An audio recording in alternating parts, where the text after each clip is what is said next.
Bueno, buenas tardes a todos. Hoy tenemos el grandísimo gusto de poder presentar al compañero Carlos Tomada, hoy nuestro embajador en México, pero digamos un gran compañero, muy conocido y muy querido por todos nosotros. Por otro lado, este ámbito este curso es el quinto año que se da, organizado por el IFAP y otras organizaciones que voy a mencionar ya. Y este año mismo, o sea, hace 5 años que venimos dando estos cursos, y este año, digamos, muy perfeccionado, ya hubo 8 reuniones, algunas preparatorias para estas, y lo estamos dedicando a una temática especial, aparte de la propia del curso de formación, que es el de las relaciones internacionales de nuestro país, porque nos parece muy importante, porque, digamos, ya el general Perón nos decía, digamos, que si queremos entender la política, tenemos que empezar por entender el mundo y las relaciones internacionales, si no, no íbamos a poder entender la política. Bueno, hoy, para ser, digamos, concisos y concretos, le damos la bienvenida a nuestro querido compañero, el doctor Carlos Tomada, nuestro embajador en México. Carlos es abogado especializado en Derecho Laboral, ha sido abogado en su vida de diversos gremios, defendió siempre el derecho de los trabajadores, ha sido docente universitario, ha sido director nacional de la Relación del Trabajo, ya durante incluso el gobierno de Alfonsín, ha desarrollado actividades académicas en la Universidad de Bolonia, fue secretario de Trabajo, coordinador de la Mesa Social y Laboral en el Diálogo Argentino, y después fue ministro de Trabajo desde 2003 al 2015, el único ministro que, digamos, tuvo todo el periodo kirchnerista y venía de antes, ¿no? Entonces, así que, digamos, tuvo una enorme trayectoria. Fue director general de la OIT, legislador de Encaba, y bueno, hoy es embajador y uno de los hombres de mayor trayectoria y conocimiento del mundo del trabajo. Hoy le hemos solicitado al compañero Carlos Tomada su visión de nuestras relaciones con México primero, con el continente y el resto de América Latina, para que nos ubique en el marco de este ciclo de conferencias, donde también vamos a estar abordando otras realidades y otros continentes. Es un ciclo de conferencias de política exterior que organizamos el IFAP, pero junto con la Juventud Sindical, el Grupo Descartes, el CEL, el Instituto Chuquisaca, el Grupo Convergencia, y con una enorme participación de compañeros en directo por Zoom y en diferido por YouTube. Así que esto tiene una gran audiencia que ha oscilado entre las 400 y 500 personas últimamente. También quiero decir que la compañera Kelly va a entrar dentro de un ratito porque está justamente terminando una actividad. Y entonces ahora vamos a darle la bienvenida, a escuchar al compañero Tomada, él va a hacer su exposición y al final de ellos va a haber un ciclo de preguntas. Carlos, bienvenido y el micrófono es tuyo. Muchas gracias, Mario, y un orgullo y una satisfacción enorme que seas vos quien me presente. La verdad que con semejante trayectoria, a mí me dijeron que era una reunión donde de jóvenes, de formación de jóvenes dirigentes, que los hay y muchos, celebro. Pero lo que pasa es que además de eso me encuentro con cada cuadro de la puta madre que me da un poquito de pudor ponerme a hablar, porque ustedes todos lo habrán escuchado a Mario en la presentación y, digamos, presupuso, digamos, con algún fundamento, pero está Cacho Cuartango por ahí, que yo sé del tema laboral, digamos. Pero no me llamaron para hablar del tema laboral, me llamaron para hablar del tema internacional, o sea que encima me sacan de la zona de confort, digamos. Pero de todas formas, ahora hablando en serio, un enorme gusto de estar en esta convocatoria con tantos amigos, y créanme que no los puedo saludar de uno a uno, pero los que saben que me conocen, les quiero decir que los estoy viendo y los veo con una enorme alegría, y de paso se ha dicho, de varias partes del país, ¿no? Hasta de Mendoza, por ejemplo, ahí está el Olfi, que lo veo. Para mí es también un gusto ver a muchos de ustedes que atrás tienen puestos carteles de organizaciones sindicales a las que seguramente pertenecen, y para mí eso, ustedes saben que es una nota de distinción, ¿no? Inclusive hay un secretario general como Juan Palacios, que lo veo también. Mis saludos a todos y a cada uno de ustedes, y vamos al grano. A ver, voy a tratar de ir de mayor a menor, no sé qué quiero decir con esto, pero digamos empezar en un mínimo escenario internacional, un poco lo que está pasando en América Latina y otro poco México. De una manera, trataré de ser más o menos esquemático, porque bueno, interesante van a ser las preguntas y yo quiero estimularlos a eso, que para poder hablar de lo que sea interés de ustedes, ¿no? Lo menos que podemos decir es que estamos atravesando un contexto internacional sumamente complejo y poco favorable, diría yo, en términos del desafío sanitario global que se vive, que luego trasladado a la Argentina tiene que ver con las tres crisis que estamos enfrentando al mismo momento, ¿no? La crisis de la deuda, una crisis social, ambas heredadas, y finalmente la crisis sanitaria. Pero es que en el mundo está pasando algo similar, con el agravante de que estamos también atravesando lo que creo que es un hecho, no quiero decir único, pero que hace más de 500 años que no pasaba en el mundo, que es la confrontación entre Oriente y Occidente. Todos nosotros, con nuestros años a cuesta, hemos vivido las confrontaciones mundiales interoccidentales, ¿no? Y eso sabemos a lo que dio lugar. Este escenario no está definido, pero es un escenario que está presente y seguirá por bastante tiempo. Esta disputa, que podríamos simplificar en hablar la disputa Estados Unidos y China, pero que tiene algunas complejidades mayores. Creo que, y de su vínculo, que después voy a mencionar, de esta confrontación en cómo impacta en nuestra región. ¿Por qué digo que el escenario es igualmente complicado en el mundo? Bueno, porque en el mundo también está aumentando la desigualdad, por un lado, y está aumentando la concentración. Seguramente una cosa está profundamente vinculada con la otra, pero es un hecho. La desigualdad que está viviendo el mundo es atroz. Pero también hay resistencia. Es otra cosa que me parece que hay que señalar, ¿no? Hay resistencia y hay polarización.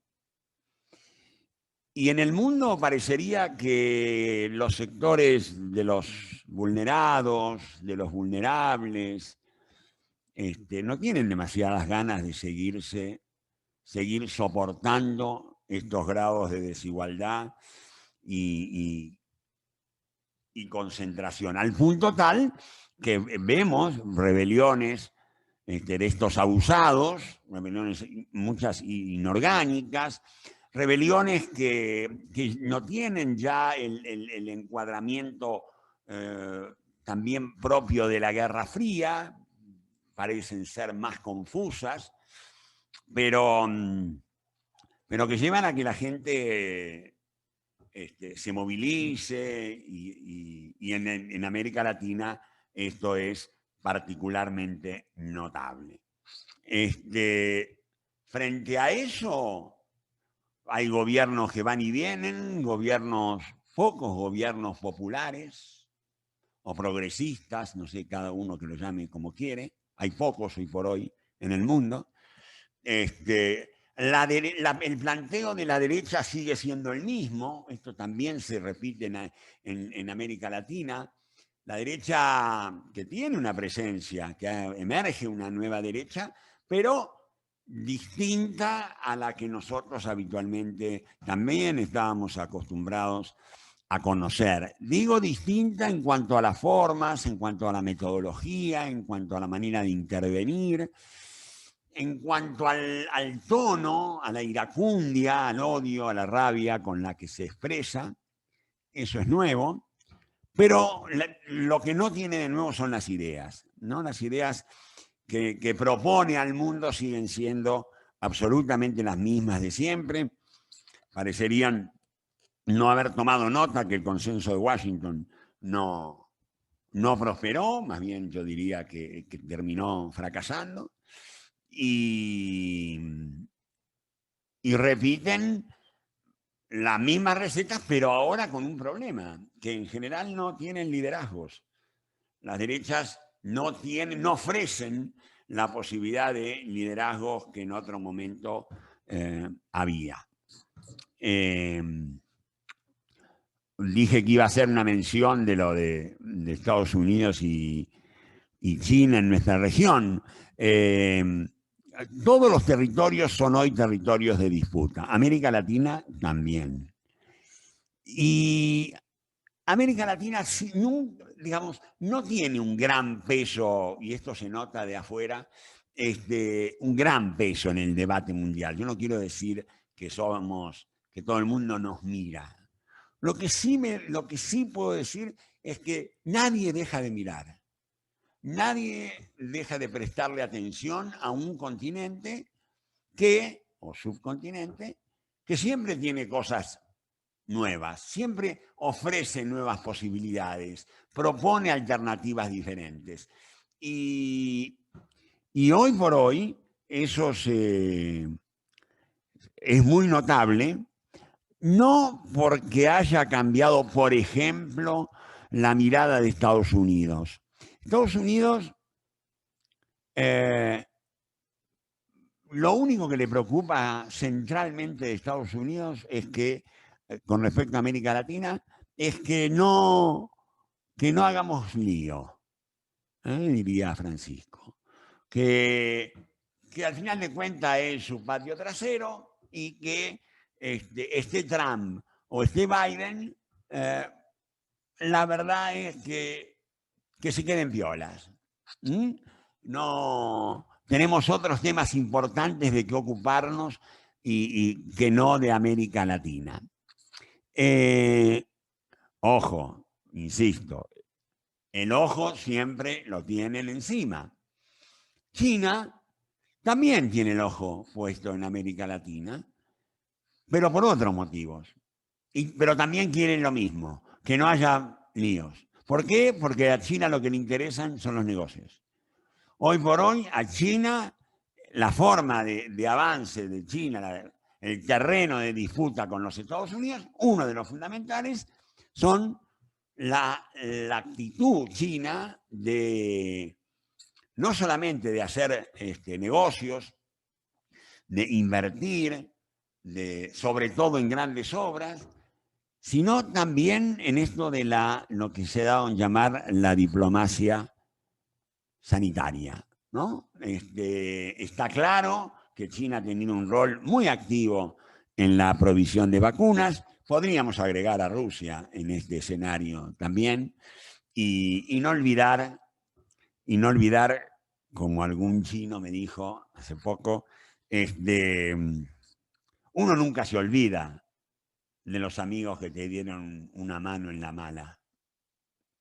Y eso es lo que hacen Rusia y China.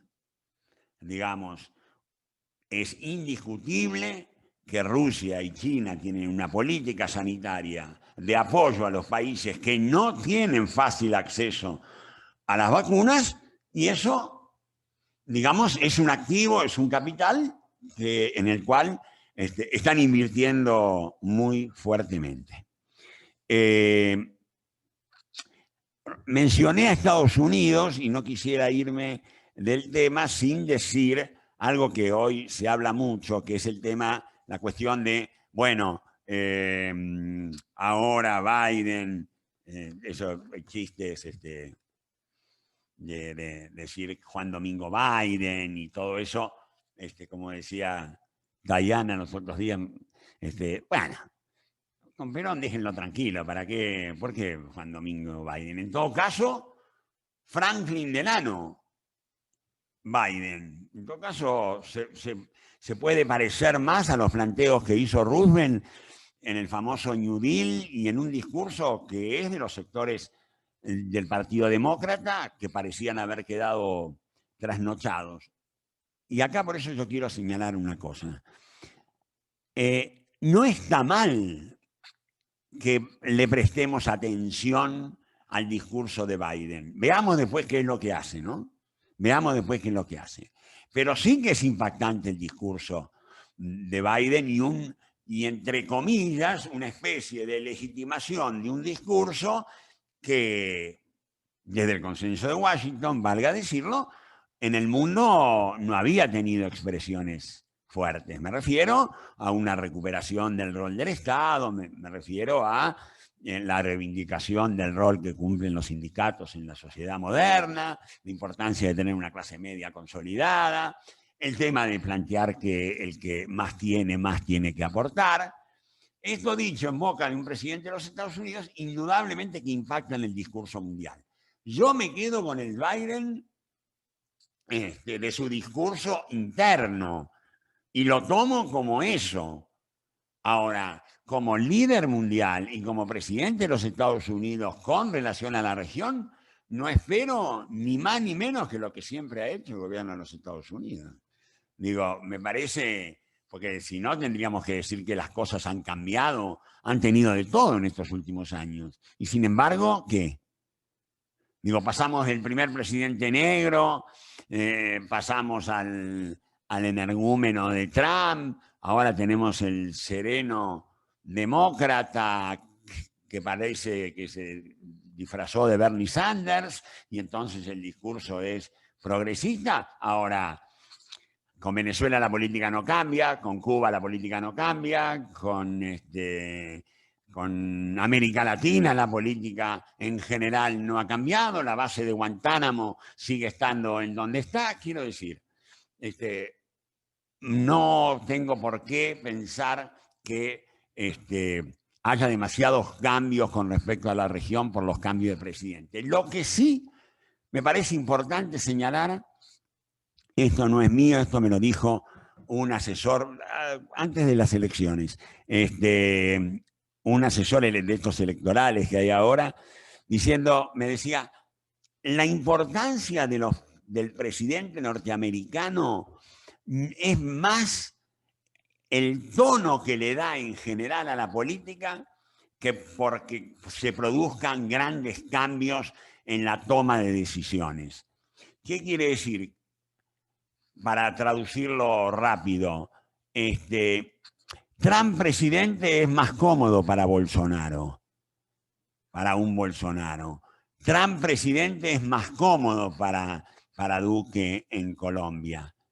En cambio, un presidente como Biden, bueno, alienta más actitudes medidas, más moderadas, solamente. Habrá presidentes que estarán más cómodos en ese diálogo con un tipo como Biden.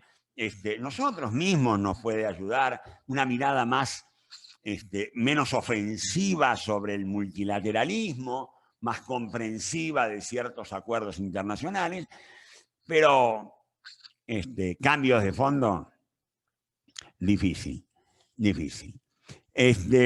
Dediquémonos un poquito a la región. En la región vienen pasando, en la región lo que estamos observando es que la famosa idea de que después de esos años donde creíamos que teníamos un escenario más favorable, que creíamos que tal vez yo digo sobredimensionamos cierta autonomía, pero sí era cierto que éramos lo diferente en el resto del mundo. en el comienzo del siglo XXI, en América Latina había 8 de 10 gobiernos que sostenían la necesidad de una mejor distribución del ingreso, una presencia más mediadora del rol del Estado, un Estado menos neutral, un planteo más a favor de la producción y el trabajo, más que a la especulación financiera, en fin. Pero superada esa etapa, donde por las buenas o por las malas avanzó la derecha, cuando digo por las buenas o por las malas me refiero o con los así llamados golpes blandos o con elecciones que ganaron.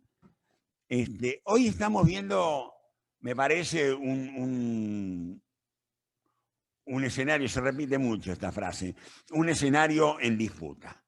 Esto es, los países que habían corrido fuertemente, que pensábamos inclusive que iban a correr fuertemente a alinearse con Estados Unidos, lo hicieron, pero no lograron finalmente consolidar una hegemonía, retomar una hegemonía que alguna vez supieron tener.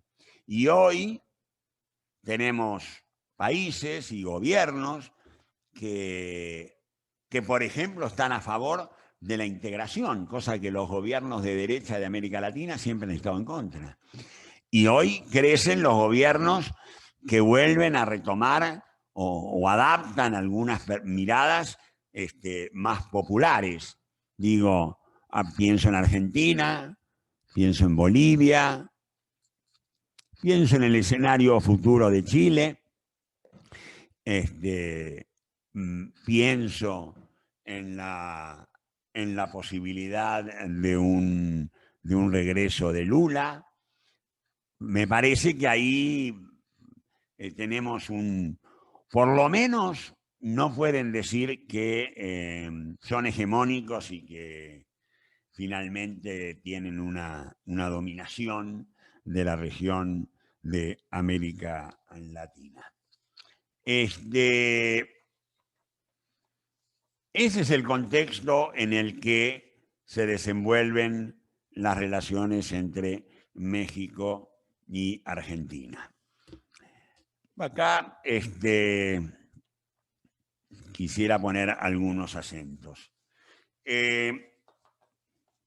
¿Por qué son importantes las relaciones? ¿Por qué deberían ser importantes las relaciones? Y lo son, entre México y Argentina. En primer lugar, primero hay que recordar que son 2 de las 3 economías más importantes de América Latina. Y que su relación, si bien histórica, no tiene la densidad que deberían tener esas 2 economías. Por supuesto que esto es absolutamente comprensible en principio, si lo miramos desde la perspectiva de los socios de ambos países. Estados Unidos es el principal socio de México, destino importante de sus exportaciones e importaciones, de la misma manera que Brasil han sido para nosotros. Es nuestro socio dominante, digamos, en América del Sur. Ahora, México tiene abrochada su situación con Estados Unidos en el sentido de que ha renovado su tratado de libre comercio, que en términos económicos le ha resultado bien, le ha dado algunos resultados. Socialmente, México sigue siendo un país enormemente desigual. Yo diría culturalmente desigual.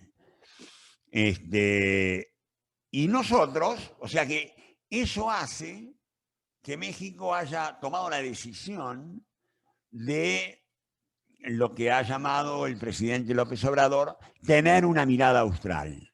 Es decir, México vuelve a mirar hacia América Latina, como hacía muchos años que no miraba, y sin lugar a duda, Argentina es, por muchas razones que ahora voy a comentarles, un interlocutor apetecible, interesante, y esto es retribuido desde Argentina porque Alberto Fernández, sin haber sido electo presidente, primero es uno de los fundadores del Grupo Puebla, luego ya como presidente electo viene a México a reunirse con López Obrador y luego, como ustedes saben, ya siendo presidente, vuelve a ir en el mes de febrero, vuelve a venir. A mí me cuesta todavía el acá y el allá, les quiero decir que me van a saber disculpar. Trato de no equivocarme, pero a veces me siento en la Argentina. Algunas razones tengo. Quiero decir que hay por parte del gobierno argentino una elección que al momento del 2019 en realidad tenía también que ver con que no había otro país en la región con el cual Argentina podría tener algún tipo de empatía política. Y esa es la mirada que predomina en Alberto, y por eso esa apuesta y esas visitas que, la verdad, debo decir, han sido retribuidas fuertemente por México, en el discurso y en los hechos. Pero además hay otra cosa. Objetivamente, nuestra relación con Brasil es una relación complicada, una relación que el embajador Scioli cuida y atiende, como sabe hacerlo él, pero es una relación difícil. No es para nada lo mismo que la empatía que tenía sobre todo Lula con Argentina. Bolsonaro tiene muchos problemas, para no detenernos. Entonces yo diría, se impone la frase, bueno, en vez de juguemos en el bosque mientras el lobo nos vea, aprovechemos y abrochemos negocios con México mientras Brasil no está, digamos. Se abre un espacio para nosotros que sin descuidar, por supuesto, de ninguna manera Brasil, con quien para nosotros sigue siendo una prioridad, deberíamos sumar a México. ¿Por qué deberíamos? Bueno, por varias razones. La primera, lo que acabo de decir, porque hay una empatía gubernamental importante, yo diría empatía política y empatía personal a esta altura, ya, que se refleja claramente en una predisposición a tomar decisiones que hace tiempo que no se toman en México, que hasta ahora, bueno, precisamente eso, no se veían. Tienen además una relación personal muy frecuente. Creo que el tema de cierta austeridad y honestidad personal y ciertos principios son compartidos. Cuando digo, estoy hablando de valores más personales, pero en términos políticos, creo que también hay valores compartidos. Cierto pragmatismo, cierta preocupación, mirada sobre lo social como prioritario, la necesidad de hacer algunos cambios macro, la idea de, digamos, de respeto al Estado de Derecho, de la democracia, del multilateralismo, está muy presente en ambos discursos, cosa que no ocurre con otros mandatarios de América. Hay también otra cuestión que tiene que ver de dónde vienen los dos presidentes, en el sentido de dónde vienen sus gobiernos. Coinciden ambos en decir basta de neoliberalismo, ¿no? O sea, hay un intento más o menos logrado de romper con una inercia de años en materia de ortodoxia económica, en materia de valores. No nos olvidemos que el neoliberalismo no es solamente una cuestión económica, sino también una cuestión de valores. Y además los une el hecho de que tienen adversarios o enemigos muy parecidos. Yo siempre digo que a mí me costó poco adaptarme, y no voy a decir que Argentina y México son iguales, ¿eh? Son diferentes y por distintas razones. Pero digo, el clima de hostilidad de la derecha económica y mediática en la Argentina, en México, es absolutamente comparable con la que hay en la Argentina. Tal vez no porque la derecha argentina no sea racista, sino porque no es algo que habitualmente se utilice. Acá en México se nota que además hay una cuestión de racismo, ¿no? Los agravios que recibe López Obrador alcanzan también ese nivel. Y quiero subrayar, porque tiene que ver en general con lo que estamos conversando, hablé de una derecha económica y mediática. No hay una derecha política importante en México. Creo que en la Argentina tiene otra densidad y otra presencia, pero sí es muy poderosa en términos económicos y mediáticos acá en México, notablemente. Y eso hace a un diálogo muy fluido, ¿no? Yo no sé si ustedes se acuerdan o si lo vieron, pero cuando, bueno, ustedes saben que López Obrador habla todas las mañanas, a las 7 de la mañana, en lo que se llaman las mañaneras. Y bueno, cuando Alberto Fernández estuvo acá en México, tuvo la deferencia de invitarlo a ese programa, que es el programa más escuchado de México. Y ahí hubo un contrapunto entre ambos, no contrapunto, sino una coincidencia entre ambos a raíz de una pregunta que le hicieron a Alberto Fernández, porque además Alberto se abrió a que le hicieran preguntas. Y hubo una respuesta de Alberto Fernández que abrió una coincidencia, por ejemplo, en términos de estar hartos de la agresión de los medios de la derecha y de expresarlo los dos de común acuerdo, casi sacándose el micrófono uno al otro para expresar esa disconformidad o ese disgusto. Bueno. Con eso ya alcanzarían las razones, pero quiero señalar otras que para mí son también muy importantes. Tenemos con México una posibilidad que es ser complementarios.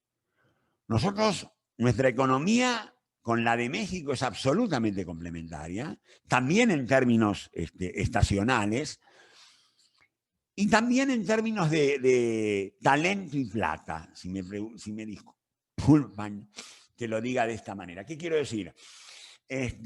Los mexicanos respetan mucho nuestro talento, que se expresa en distintas cosas, tanto en el mundo de la ciencia y la tecnología, en el ámbito académico, en el ámbito de la economía del conocimiento, en fin. Y por otro lado, y esta frase no es mía, pero tampoco es de un argentino, es de un mexicano, tienen mucha plata. Y ellos están dispuestos a invertir en esta especie de asociatividad entre argentinos y mexicanos para hacer transferencia tecnológica, para incorporar tecnología argentina en distintos niveles. Por ejemplo, después lo puedo mencionar, pero lo digo así rápido, en el área de la industria agroalimentaria. Entonces, hay una complementariedad, que es el único inconveniente que tiene esa complementariedad, que el principal interlocutor de México es Estados Unidos, con el cual nosotros tenemos una economía que compite, porque ellos le venden la carne, ellos le venden los porotos, ¿no? Y encima cruzan la frontera, no tienen que hacer los 8.000 kilómetros que hay que hacer desde Argentina. Ahí sí tenemos un problema. Pero también tenemos otra ventaja que hay que explotarla. Nosotros compartimos con México la lengua, nosotros compartimos con México la historia, nosotros compartimos con México el activo que es haber tenido una comunidad y una colectividad argentina que llegó a México en los años 70 y que dejó una marca muy importante tanto a nivel académico como a nivel cultural, intelectual, aparte de que hay algunos que todavía viven acá. Compartimos 132 años de vínculo con México, de vínculos diplomáticos, y también compartimos, y me da mucho orgullo decirlo, importantes embajadores. Acá fue embajador Manuel Ugarte, uno de los más grandes latinoamericanistas, y varios de los que están acá incluso lo deben haber leído, fue quien acuñó el concepto de patria grande, y Manuel Ugarte fue el primer embajador de Perón en México. Por lo cual he decidido ponerle a la biblioteca de la embajada el nombre de Manuel Ugarte. Pero acá ha sido también embajador Victorio Tacchetti, un hombre de nuestro espacio político que fue un gran embajador. Acá en México ha sido Abelardo Ramos, embajador, un hombre del pensamiento nacional. Acá ha sido embajadora Patricia Vaca Narvaja, que ha dejado un recuerdo absolutamente extraordinario, que a mí me ha ayudado, sin lugar a duda. Y me parece que eso también es un activo que tenemos en el vínculo. Y para ir terminando, con México hoy por hoy estamos compartiendo prácticamente todas las posiciones en materia de política internacional. Diría que estamos yendo, como no podemos ir de la mano en Mercosur, como no podemos ir tampoco de la mano, ha desaparecido el voto latinoamericano en los organismos, se ha esfumado porque hay un voto por aquí, otro voto por allá. Argentina supo tener en algún momento, y no solamente en los primeros tiempos del siglo XXI, sino también a finales del siglo pasado, un voto compartido con la región. Eso hoy no existe. Sí lo tenemos con México y por las buenas causas. Y además este voto compartido con México en general es por las buenas causas. Por mencionar la más notable y reciente, hemos votado juntos a instancias de México la declaración de la vacuna como bien global en el ámbito de la Asamblea General de Naciones Unidas, que fue votado por unanimidad y respondió a una presentación de México y sostenida por la República Argentina, y así ha pasado con otros espacios. En el G20 también tenemos una posición común y que se expresa también en el voto sanitario, llamémoslo así, pero no solamente. En fin. Con eso he tratado de argumentar por qué nosotros deberíamos tener un intercambio comercial, y quiero ser claro, no estoy hablando solamente del intercambio cultural, que a veces se desvaloriza, a pesar de que yo creo que la industria cultural es generadora de muchísimos recursos, y México lo ha entendido así y tiene muchos recursos que obtiene de las industrias culturales, ¿no? Sin lugar a dudas. Y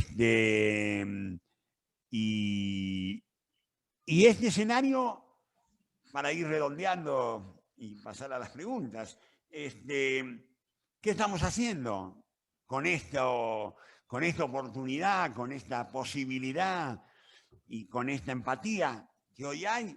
Tratando de dejar bases consolidadas para que esto no sea producto solamente de la empatía personal y política, sino que sea producto de una relación institucional madura, importante, voluminosa, comercialmente importante, pues yo creo que puede ser comercialmente importante.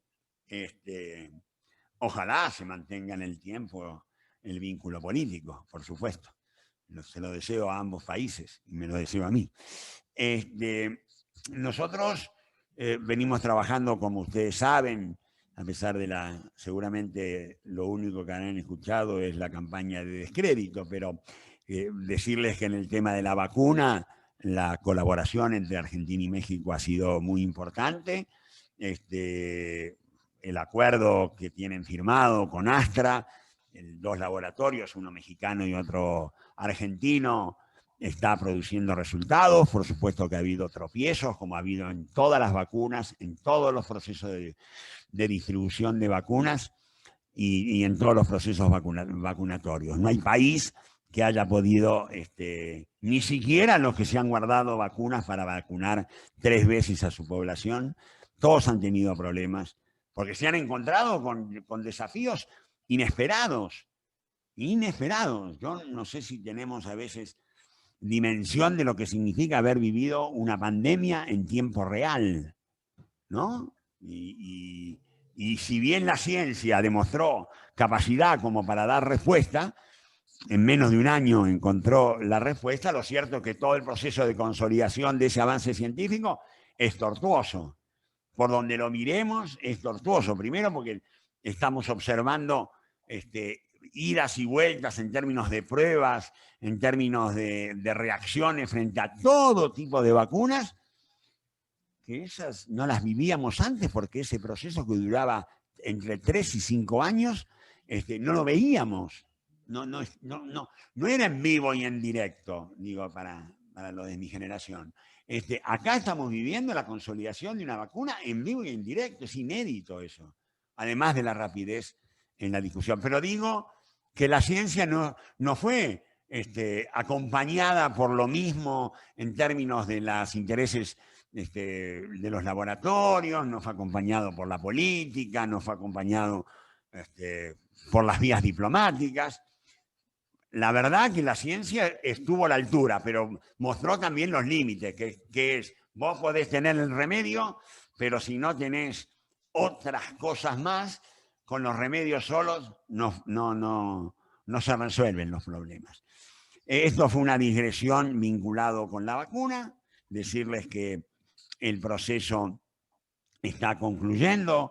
Hoy he ido, el canciller de México me ha invitado a ir al laboratorio, es la tercera vez que voy al laboratorio de México que está terminando las vacunas, las he visto ya terminadas, encajonadas, como no los había visto veces anteriores, y yo creo que próximamente van a empezar a fluir, que eso es lo más importante, ¿no? Millones de vacunas para la Argentina de este emprendimiento común que ha habido entre Argentina y México, que es un motivo de orgullo, no solamente porque demuestra lo que somos capaces de hacer cuando se juntan científicos argentinos y mexicanos, sino también que tiene una característica. Es el único acuerdo que se ha firmado donde no solamente se distribuyen ambos con Astra, ¿no?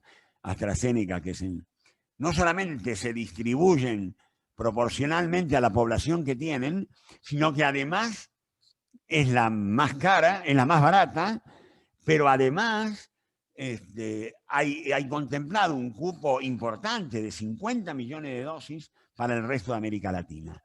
Y acá entonces el valor de la accesibilidad y de la solidaridad deja de ser discursivo y pasa a ser efectivo. México y Argentina coincidieron con Astra y más que nada con la Universidad de Oxford en que esa debía ser el perfil de esta vacuna. Llegar a los argentinos, llegar a los mexicanos, pero también hacerlo llegar a países de América Latina que todavía no han podido comprar una vacuna. Una vacuna. Bueno, este tema es uno de los temas, pero también estamos trabajando en el futuro de generar una agencia espacial entre México y Argentina para la construcción de un satélite, que eso es como la otra punta. Tenemos la vacuna como una avanzada científico-tecnológica, y la idea y la ejecución de esta construcción compartida de un satélite también está en esa línea científica tecnológica, pero eso también incluye la modernización del acuerdo estratégico. México y Argentina tienen firmado un acuerdo estratégico en el año 2007, que lo firmó Néstor Kirchner. Tienen otros muchos acuerdos firmados desde antes, pero estamos trabajando, empiezan las reuniones mañana, casualmente, para su renegociación integral y modernización. ¿Por qué? Bueno, porque aquel estaba muy centrado en la cuestión industrial y en la cuestión automotriz, y acá lo que aspira Argentina es que abrirlo mucho más a la industria agroalimentaria, poder intervenir en las compras públicas, que en México son importantísimas, uno de los países que tiene un Estado muy poderoso, México todavía, y a otros productos que hoy por hoy tenemos algunos inconvenientes. Acá tengo que señalar, si bien lo digo con cuidado, porque hoy, en estos días, es un tema sensible, México abrió, después de 25 años, el mercado de la carne a la Argentina, ¿no? Y eso fue una decisión del presidente López Obrador, en una charla que tuvo con Alberto Fernández. Hace 25 años que no entraban las carnes argentinas a un mercado de una gran potencialidad. Todavía estamos en la etapa de los trámites, de las autorizaciones, del SENASA, en fin, todo eso, pero la decisión política ya estuvo. Teníamos bloqueada un flujo importante en materia de porotos, siempre, o de frijoles, como le dicen acá, que siempre aparecían trabas de último momento y nos impedían a esa economía regional que tiene que ver con Salta y con Tucumán y Jujuy, que tiene una producción importante y que ahora ha encontrado, hemos podido que se abra al mercado argentino, aprovechando que Estados Unidos no le puede vender en estos momentos a México porque tiene un sobreconsumo y una baja producción. Y finalmente, y con esto termino esto, los silobolsa, que me parece que también es un tema que nosotros estamos muy acostumbrados a verlo, a hablar del tema, pero tiene un enorme impacto en la producción y en la comercialización de granos, incluso en la economía argentina, pero lo que puede llegar a impactar en la economía mexicana y en la forma de organizarse la producción y la distribución es impresionante. Y bueno, ya han empezado las operaciones para empezar la venta de silobolsas a México por parte de los productores argentinos. Bueno, no los quiero aburrir demasiado. Les termino diciendo que una de las cosas lindas, quiero decirlas también, ¿por qué no? Se acaba de sacar una emisión de estampillas por los 100 años de Astor Piazzolla, y eso también ha sido un gesto porque han elegido realmente a ese gran músico argentino para conmemorar los 100 años. Y yo, por otro lado, con motivo del fallecimiento de Diego Maradona, me he propuesto que en el Estadio Azteca, donde Diego hizo todo, haya un enorme mural hecho por un artista argentino, en base a donaciones, dedicado a Diego Maradona y a esa figura que acá idolatran, por supuesto, ¿no? Maradona dijo que el Azteca era su casa. Bueno, lo dejo acá. Espero preguntas y así seguimos conversando. Espero poder haber dado alguna respuesta a las inquietudes que originaron en la invitación. Gracias. Muchísimas gracias, Carlos. La verdad, te está hablando Javier Mourinho. Muchas gracias. La verdad que una excelente exposición. Te agradecemos en nombre nuestro y el de todos los compañeros participantes que que además de todo lo que contó Mario en tu currículum, siempre tenés esta actitud militante de estar al servicio de los compañeros, contando lo que haces, y que a todos nosotros y sobre todo a los jóvenes en su etapa formativa les viene muy bien. Así que te agradezco en nombre de todos ellos. Mientras te tomás un vasito de agua. Gracias Javier, y un abrazo especial para vos. Gustazo de verte, igualmente para vos, Carlos. Mientras te tomás un vasito de agua, te leo muchos amigos que están presentes, que seguramente te va a dar mucho afecto y mucha alegría escucharlos. Está presente Luis Cáceres, secretario general del Sindicato de Ladrilleros. Bueno, vos ya nombraste a Juan Palacio, secretario general de los Trabajadores de la Comunicación. Cacho Cuartango, que bueno, no necesita demasiadas presentaciones, viene del mundo del derecho laboral igual que vos, y bueno, se encuentra con él Raúl Ferrara, en nombre de la agrupación Descartes, los compañeros Juan Carlos Herrera y Luis Tibiletti de la agrupación Convergencia, el compañero Tomás Mereles del Centro de Estudios Laborales, el compañero Miguel Pedeles, secretario general adjunto de la Confederación de Empleados Municipales que conduce Amadeo Yenta, la compañera Miriam Espinosa, que es secretaria de Trabajo del Gobierno de la provincia de La Rioja, el compañero Fernando Posadas, que es diputado provincial por la provincia de Jujuy, y Daniel Troncoso, que es secretario general de los municipales de La Matanza.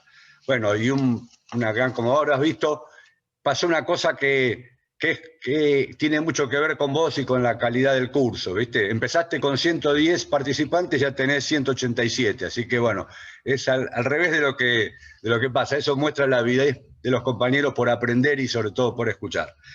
Pero hay una pregunta que la juntamos y que recién estaba haciendo Juan Carlos mención, que los compañeros de Juventud Sindical te quieren preguntar cuál es la situación del movimiento obrero en México, si tenés algún comentario para hacer, habida cuenta de tu larguísima experiencia en el ámbito del trabajo y en el mundo del sindicalismo. Y la otra la hacen los compañeros del Centro de Estudios Laborales, que es cómo ves la posibilidad de integración del movimiento obrero en la región latinoamericana, incluyendo a México.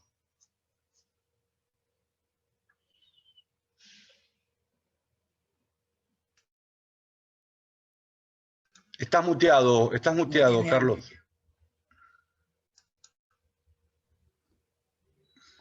Algunos comentarios puedo hacer con respeto y cuidado, porque todavía no conozco en profundidad el tema, a pesar de que como por supuesto la marca en el orillo ya la tengo. Apenas llegué acá a México me empezaron a llamar para ayudar a la unidad del movimiento obrero mexicano. Bueno, pero gracias aparte, a ver,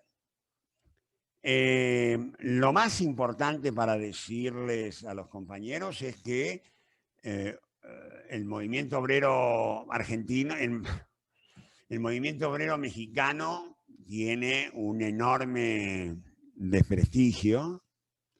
Fue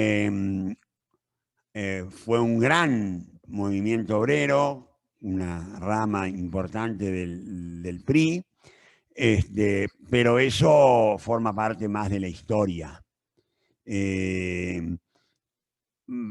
Había inclusive generado una institucionalidad muy compleja en materia de negociación colectiva. Existían acá lo que se llaman los contratos de protección, que prácticamente eran unas especies de contratos cuasi mafiosos, por los cuales los empleadores firmaban un contrato, le daban unos mangos a la dirección sindical y ellos se comprometían a no intervenir, pero todo esto no por izquierda, ¿no? Legitimado como sistema. Entonces, bueno, finalmente, en el último tratado que firman México y Estados Unidos, en el Tratado de Libre Comercio, se pone una cláusula donde México se compromete, miren ustedes qué extraño, a iniciar una reforma sindical. No una reforma laboral flexibilizadora, porque en ese momento Trump quería que las condiciones fueran favorables a los trabajadores mexicanos para que no se le fueran para México. Entonces, en ese acuerdo se firma aumento del salario mínimo, reforma sindical y algunas reformas del funcionamiento del sistema laboral en México. Para no hacerla larga, la reforma sindical es compleja, apunta a que los trabajadores puedan efectivamente elegir sus representantes sindicales en la empresa. El sistema mexicano arranca siendo de representación sindical a nivel de empresa, pero no logra grandes niveles de agregación. Yo les digo, el modelo argentino y la realidad sindical argentina es incomparable. No quiero que se agrande ninguno, Cacho. Se lo decís a algunos y se te suben a la calle y te dicen, bueno, los argentinos. No, tenemos las cosas nosotros también. Pero en cuanto al sistema en general, la figura del delegado, la elección de autoridades y qué sé yo, en ese sentido, me parece que yo prefiero el nuestro, largamente. Prefiero el nuestro. Y acá en México hay una reforma profunda. Entonces, lo que les quiero contestar es, hoy la situación del movimiento obrero mexicano mantiene la enorme fragmentación que traía de antes, parte del desprestigio que traía de antes, no son protagonistas como es el movimiento obrero argentino. Digamos, a ver, yo siempre digo lo mismo. En la Argentina, un conflicto laboral, alguna declaración de un dirigente sindical, está en las primeras 10 páginas del diario. Siempre. De alguna manera o de otra está en las primeras 10 páginas. Acá, en el resto del mundo, podría decir. Me animo a decir. En el resto del mundo. Pero acá en México, ni aparecen. Tienen que pagar solicitadas, es la única manera que pueden aparecer. Yo creo que eso va a tener un importante cambio. Esto es impulsado por el gobierno, lo cual genera conflictos, pero me parece que para opinar sobre el movimiento obrero mexicano hay que esperar el resultado de todo este proceso, que yo diría tiene bastante de democratizador de la vida gremial. Ese sería el título que yo le pondría, diciéndolo con cuidado, porque sé que acá cuando hablamos de eso se enojan todos y se le paran los pelos. Pero salvo a Juan, que no tiene mucho. Bueno, y con respecto a América,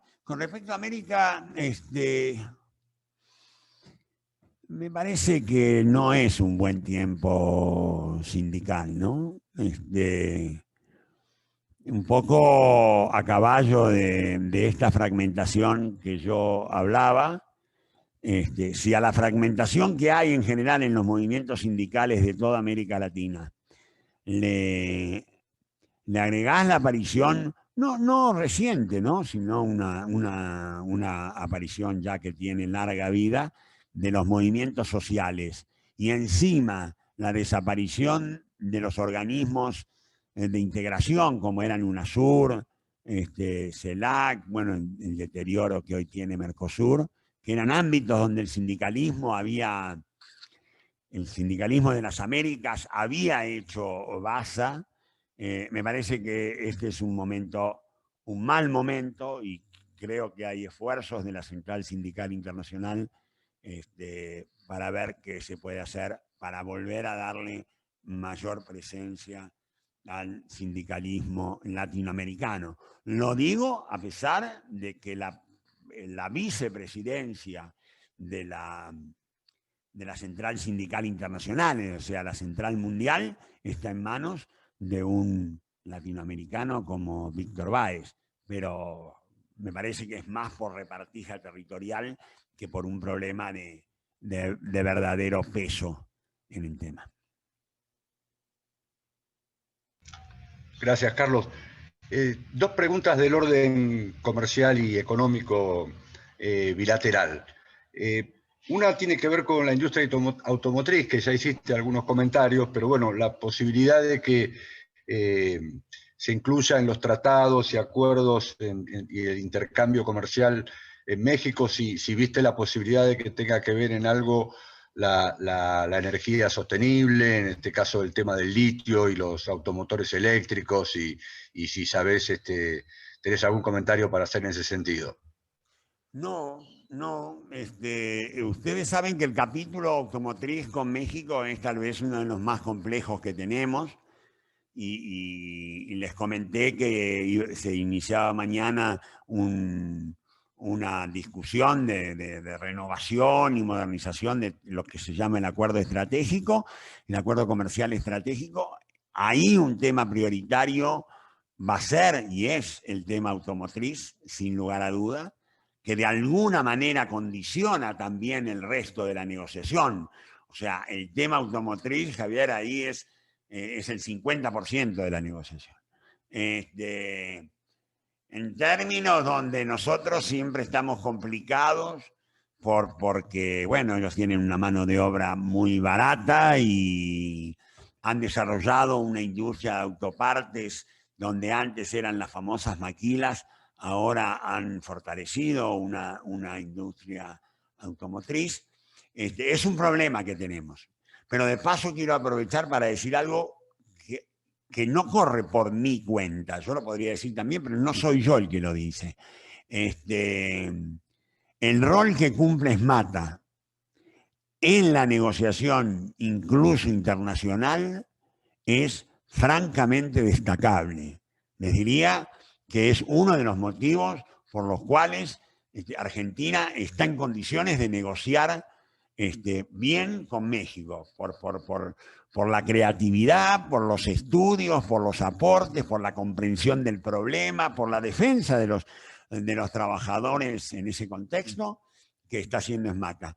No suelo decirlo, pero acá hay demasiados compañeros del movimiento obrero como para que no lo diga y lo rescate, que no es tan frecuente, digamos. Sí. Bueno, le vamos a hacer llegar tu comentario a Ricardo. Gordo. Sí, la verdad que se va. Lo sabe. Sí, lo sabe, pero igual tuviste el honor de decirlo aquí en público, así que se lo vamos a hacer saber. La otra tiene que ver con algo que también hiciste mención, pero la posibilidad de que la otra vez Guillermo Carmona, ¿te acordás que fue presidente de la Comisión de Relaciones Internacionales? En una de sus charlas hizo una exposición muy interesante de un informe de la CEPAL donde decía que las posibilidades de desarrollo industrial de la región también había que pensarlas en virtud del intercambio regional. Y una de las cosas que vimos a partir de todo lo que pasó con el tema de la pandemia era si a vos te parece que el desarrollo de la biotecnología y la industria farmacéutica conjunta entre Argentina y México puede ser un camino de desarrollo industrial y biotecnológico para ambos países y tomando a la región como foco comercial, ¿no es cierto? Mirá, yo personalmente creo que una de las pocas posibilidades que tiene la región de plantarse en el mundo y no ser dependiente o arrasado por las grandes multinacionales es convertir a toda la región en una gran fábrica, donde sea una sola voz hacia afuera, aunque sean muchas voces adentro. Creo que en ese terreno la dimensión de la biotecnología y de la economía del conocimiento son dos niveles donde debemos dejar de tener el complejo de inferioridad que no debemos tener. Tenemos universidades de primerísimo nivel y que podemos jugar en primera.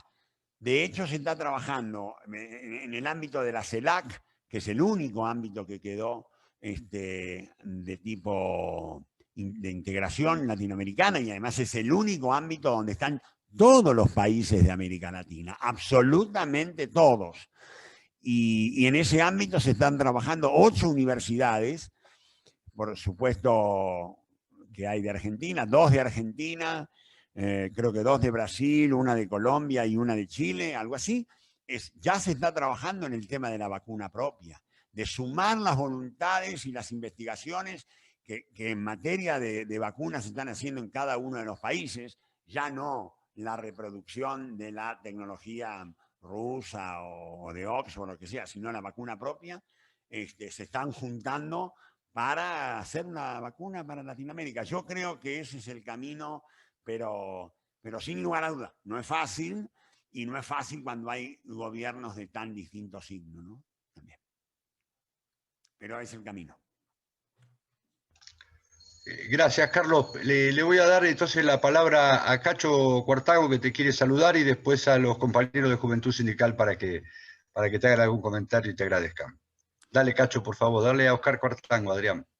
Bueno, no, simplemente para felicitarte, Carlos, hacerte llegar todo mi afecto y mandarte un gran abrazo. Realmente estuviste muy, muy claro en todos tus conceptos. Y con relación al movimiento sindical mexicano, que es la pregunta que te hicieron, una pelota envenenada que me imagino de dónde provino, de otro pelado.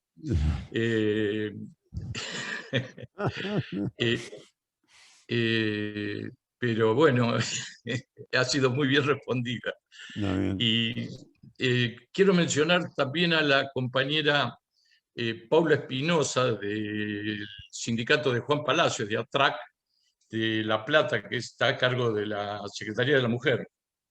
Y yo creo, Javier, que podríamos darle la palabra a Juan porque tiene alguna cuestión que decir sobre el tema de las manifestaciones de Tomada, y me parece que sería indicado. Si me va a meter otra vez en lío, viejo, no, ¿para qué le vamos a dar la palabra si me va a hacer un quilombo, viste?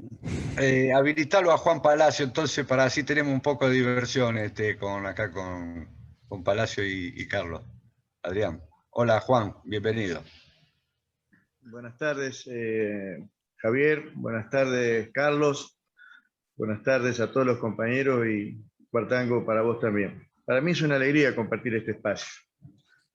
A Cuartango, durante toda la gestión del compañero de Scioli, he trabajado con él, y ni hablar de Carlos, que lo conozco desde el 2003.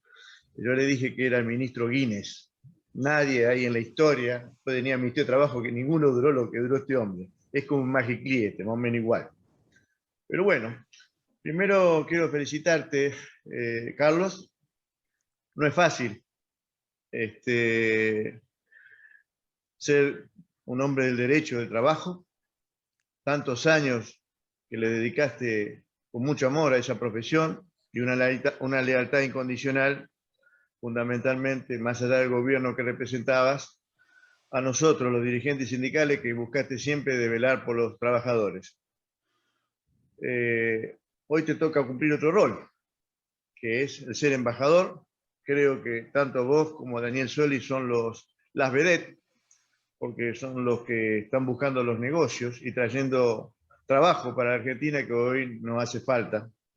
Sufrimos 4 años de desastre, de pérdida de fuente de trabajo, de inflación, de devaluación, y un montón de cosas más que hoy estamos pagando las consecuencias, y eso a vos y a Daniel y a otros embajadores seguramente que estarán buscando distintas alternativas para poder sacar este país adelante, con inversores fundamentalmente. Yo creo que vale la pena la expresión tuya relacionada a Piñarelli. Es un ejemplo de vida en lo que respecta a cómo buscan de mejorar la calidad del trabajo, sino también la producción. Y eso es importantísimo, que entiendan los gobiernos que tienen que pedir ayuda a los dirigentes sindicales. Acá te vas a enojar, Carlos, pero no importa. Hemos discutido muchas veces. Y a mí me hace feliz estar discutiendo con vos, porque siempre hablamos del principio de la buena fe. Entonces, mientras un dirigente sindical genere ideas, proyectos, es importante que a veces lo escuchen, porque puede mejorar, por mínimo que sea, seguramente va a mejorar. Entonces, cuando habla de modelo sindical, por supuesto que me voy a jactar de este modelo sindical. Yo tuve la suerte y tengo la suerte de ir a Ginebra, a la OIT, como me toca estar con la UNI en distintas partes del mundo. Y yo digo, tengo motivo para estar orgulloso del movimiento obrero argentino. Y tengo que estar orgulloso no solamente de ser sindicalista, sino de ser peronista. Porque si tenemos lo que tenemos, es como cosa de que hubo un gobierno que desde el 45 al 55 le dio la posibilidad de tener todo lo que hoy usufructuamos todos los trabajadores de este país. Y seguramente van a ser todos los que están desocupados, van a seguir usufructuando de todos esos beneficios que nos dieron. Entonces, yo creo de que debemos luchar contra esta pandemia, porque la pandemia es mundial, la crisis es mundial, económica, social y encima sanitaria, como bien dijiste vos. Pero me parece que tenemos que empezar a despojarnos de esta grieta que en la Argentina existe y de empezar a ser un poquito más nacionalista. Y cuando digo nacionalista no lo digo en el tono peyorativo, de querer más al país y al prójimo, que lamentablemente la está pasando no mal, muy mal. Entonces, yo creo de que hay un gobierno que apostó a la vida, a la salud, seguramente con errores, con aciertos, pero no le cabe ninguna duda, nuestro país es muy solidario. Y ahora que estás en México, como dijiste que se está haciendo la vacuna que va a corresponder aquí a la Argentina en una parte importante, para que nosotros dejemos de sufrir esa necesidad de la vacuna, porque hoy otra vez casi 40.000 infectados. Ayer tuvimos 32.000, estamos en 40.000 y tenemos casi 500 muertos. Entonces yo digo, el mundo es egoísta, porque no puede ser que a Estados Unidos le sobren 60 millones de vacunas y no sean solidarios, como lo dijiste vos, que no tuvieron la oportunidad de tener una vacuna. Entonces, si el egoísmo del ser humano no tiene límites, empecemos nosotros, los que tenemos posibilidades, y aunque sea mínimo el poder que tengamos, de empezar a ser solidarios entre nosotros. Y para cerrar, Carlos y Cacho, y a vos, Javier, gracias por darme esta posibilidad de participar. Yo creo que hoy ustedes, los que son embajadores, tienen la posibilidad de dejar de decir que somos el furgón de cola de los países graneros. Tenemos que empezar a ser generadores de producto terminado. Como acá hacemos autos y los vendemos terminados, más allá que a veces son armadores, empecemos a dejar de vender soja, vendemos producto de soja. En vez de vender trigo, vendemos producto de trigo. No vendamos el litio, sino vendemos el litio producido, ¿no? Exactamente, hay un montón de factores, Carlos, que se pueden hacer, pero tiene que haber decisiones políticas. Debe haber voluntad política, empresarial y sindical. Entonces, yo creo que todos juntos vamos a sacar el país adelante. Gracias, Carlito, por tanto tiempo que no te veía, de que nos encontramos el día del triunfo. Gracias, Cacho, por tus palabras y gracias, Javier, por darme la oportunidad de hablar. Muchísimas gracias a todos. Bueno, buenas tardes a todos y a todas. Javi, permiso, ¿eh? Perfecto. Bueno, ¿qué tal, Carlos? Buenas tardes. Agradecerte, la verdad, en nombre de la Juventud Sindical, por tomarte 1 hora 40 de tu agenda, que debe ser muy compleja, supongo, para estar conversando con nosotros. Yo quiero ser muy breve, como es característica de la juventud, pero la verdad que no quiero dejar de destacar que todo el tiempo que mientras vos hablabas, a mí se me venía a la cabeza la frase de nuestro conductor, de Juan Domingo Perón, de que nunca nadie se realiza en una comunidad que no se realiza. Y sin duda alguna, la Argentina es parte de la comunidad de Latinoamérica, y si Latinoamérica no se realiza, la Argentina nunca se va a realizar. Yo estoy profundamente convencido de que la alianza estratégica de los países latinoamericanos, política y económica, es una respuesta que tenemos para darle a la sociedad. Con respecto a lo que hablaban del sindicalismo regional, yo tengo alguna responsabilidad dentro de la Federación Internacional de los Trabajadores del Transporte, así que es un tema que me interesa muchísimo y que vengo trabajando. Sin duda alguna, después de los 4 años de Macri en la Argentina, los sindicatos quedamos muy sufridos, y en la región, con el avance de los gobiernos de la derecha, la mayoría de los movimientos obreros de cada uno de esos países están muy deteriorados, pero es una herramienta muy genuina de defender el trabajo, es la mejor herramienta que tenemos, así que acá estamos para seguir formándonos y dar las discusiones que tengamos que dar. No quiero dejar de nombrar que hay un montón de compañeros jóvenes, mujeres y hombres de un montón de lugares del país, de las 24 provincias. Este curso lleva más de 450 inscriptos, así que la verdad que en este contexto que estamos viviendo tan difícil, tener compañeros con tanto compromiso que un miércoles a casi 7 de la tarde estén aquí con nosotros compartiendo es sumamente esperanzador. Así que realmente, Carlos, a disposición de la Juventud Sindical, quedamos a disposición en nombre de la Juventud Sindical, en nombre de mi gremio Aeronavegantes y a título personal. Muchísimas gracias. Bueno, muchas gracias, muy generosos, gracias. No, solamente decirle, bueno, a Cacho primero decirle que nos vemos mañana, ¿no?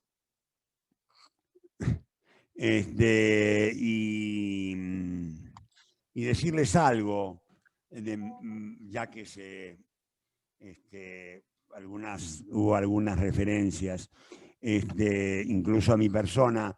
Yo, es cierto que tengo, lo dije antes, una marca en el orillo de la que me enorgullezco y de la que seguiré recibiendo satisfacciones, que es haber sido ministro de Trabajo de dos presidentes como Néstor y Cristina, que les importó el tema del laburo. Yo, más allá de cualquier otra consideración, les importaba el tema del trabajo. No hubo muchos presidentes, salvo uno, que les importara la cuestión del trabajo. Y en lo personal, a mí lo que me ocurre es que, y creo que no es una frase de circunstancia, yo en este trabajo que estoy haciendo ahora, le debo mucho, como en tantas otras cosas, a mi aprendizaje junto al movimiento obrero. A mí acá me sirve saber cómo negociar, cómo conversar, cómo convencer, cómo lo de la política, ¿no? Lo que es la política, que también tiene que ver con la historia de nuestro movimiento obrero, que muchas veces es necesario negociar duro, que otras veces se puede conceder, que los intereses nacionales importan al final de todo, que se puede defender causas nobles sin necesidad de abandonar las convicciones, y eso a mí realmente me llena de satisfacción. Por eso cuando me llegó la invitación para esta charla, la verdad que lo hice con un enorme gusto. Dicho esto, también quiero decir algo, pero podría no decirlo, pero ya que estamos. Yo he defendido al movimiento obrero argentino en la gestión, en la palabra, en el terreno nacional, y Juan sabe que en el terreno internacional más y muy específicamente, en momentos en que nos querían cuestionar nuestro modelo. Ahora, eso no quiere decir que de vez en cuando no se pueda hacer una pequeña autocrítica, muchachos. Digo, ¿viste? Porque si no, ¿viste? Y yo creo que precisamente por el lugar de responsabilidad que tenemos como movimiento obrero en Latinoamérica, nosotros podemos dar clase de muchas cosas, pero también podemos aprender de otras situaciones. A eso era a lo que yo me refería. Y quiero, bueno, pido disculpas por haber tenido que salir un tiempo, pero de verdad que me llamó Felipe con el tema de vacunas y Y otra vez, ¿no? El tema que se mencionó, que dijo recién Horacio, la preocupación de Felipe era cuántas vacunas nos van a venir a nosotros, pero también que se pueda garantizar que lleguen las otras vacunas a los otros países de Latinoamérica, digamos. Y eso es un activo, ¿no? De solidaridad y de accesibilidad y de también ser dignos herederos de nuestro peronismo y de las banderas históricas del peronismo, ¿no? Como yo digo siempre, ¿no? Una patria libre, justa y soberana, pero también una patria integrada en Latinoamérica y con pleno respeto de los derechos humanos. Son dos valores que nuestro país ha enriquecido las tres banderas históricas del peronismo. Y quiero terminar haciendo algo que hago siempre, cada vez que hablo en este tipo de encuentros, pero que bueno, no lo hice al principio y no quiero dejar de hacerlo. Yo, esta intervención, estas palabras que he pronunciado han sido siempre también en homenaje a todos los trabajadores y trabajadoras de la salud y de tantas otras disciplinas que han dado la vida para que nosotros podamos vivir. Y yo creo que es algo que no me puedo olvidar, seguramente ninguno de ustedes, y yo quiero hacerlo siempre presente porque tiene que ver con la política. Porque por esa razón, por otras muchas, pero por esa razón, las víctimas no pueden pagar esta crisis. Y las principales víctimas de esta crisis, de las tres crisis, han sido las trabajadoras y los trabajadores. Y sobre todo aquellos que tuvieron que trabajar durante la pandemia. Muchísimas gracias. Muchas gracias, Carlos. En nombre de todos los compañeras y compañeros que participan, agradecerte. La verdad que la calidez, la profundidad y la muy buena elaboración de la información que nos mandaste nos viene muy bien a todos los que militamos y a todos los pibes que están aprendiendo. Así que con la nostalgia de la distancia, pero bueno, a través de este medio un poquito más cerca, te mandamos un gran abrazo para vos, para tu familia y a todos los compañeros que están allá en México. Muchas gracias. Gracias a todos. Gracias a todos y a todas. Gracias, hasta luego.